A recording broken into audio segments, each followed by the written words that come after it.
Leurs cris résonnent à des centaines de mètres.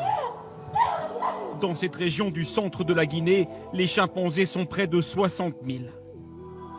Et ils s'aventurent désormais de plus en plus loin, jusqu'aux portes des villages.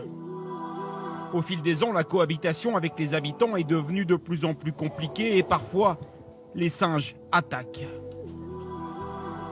Cette petite fille de 4 ans, accrochée dans le dos de sa mère, fait partie des dernières victimes. Attaquée alors qu'elle jouait dans ce champ. Mon fils m'a appelé pour me dire que le chimpanzé avait pris notre bébé. J'ai tout de suite crié « Mon bébé, mon bébé !»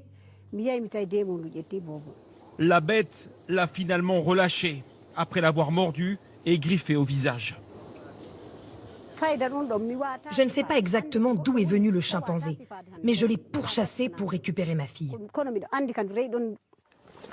Une attaque traumatisante pour toute la communauté. Alors le village a décidé de réagir. Le conseil des habitants s'est réuni.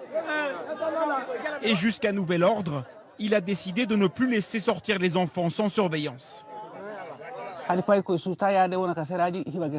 Les enfants ont peur d'aller travailler dans les champs et les cris des chimpanzés les terrifient.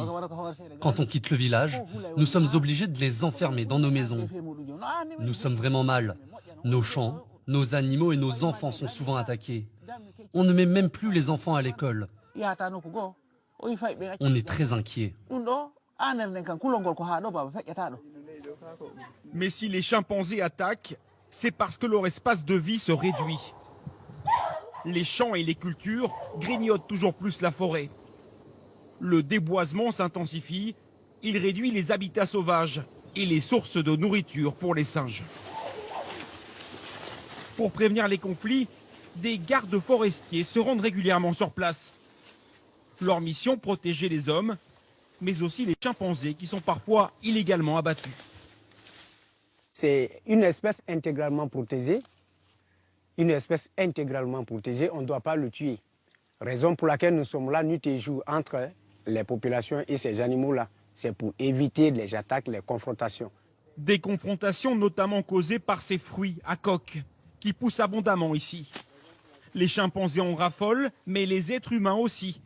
Et ces derniers se sont mis à les récolter pour les vendre sur les marchés. Alors les attaques se poursuivent et les patrouilleurs n'ont pas les moyens de les empêcher. Pour pouvoir surveiller 600 hectares à pied, on ne pourra pas. Nous n'avons qu'un seul GPS. Pour combien de personnes? Et pour 4 forêts. Pour que le conflit entre les habitants et les chimpanzés s'arrête, il n'y a qu'une seule solution, selon ce responsable de la biodiversité régionale. Il faut que les hommes rendent la forêt aux animaux. L'être humain, il abandonne les points d'eau dans la brousse, c'est-à-dire dans les forêts.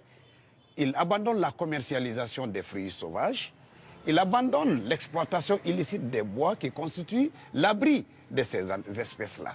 Donc si ça s'est observé, vraiment, la coexistence pacifique sera là sans problème. Pourtant, la situation ne semble pas évoluer dans ce sens. Au milieu de la forêt des chimpanzés, une route est aujourd'hui en construction. Une nouvelle cicatrice au milieu de leur habitat historique.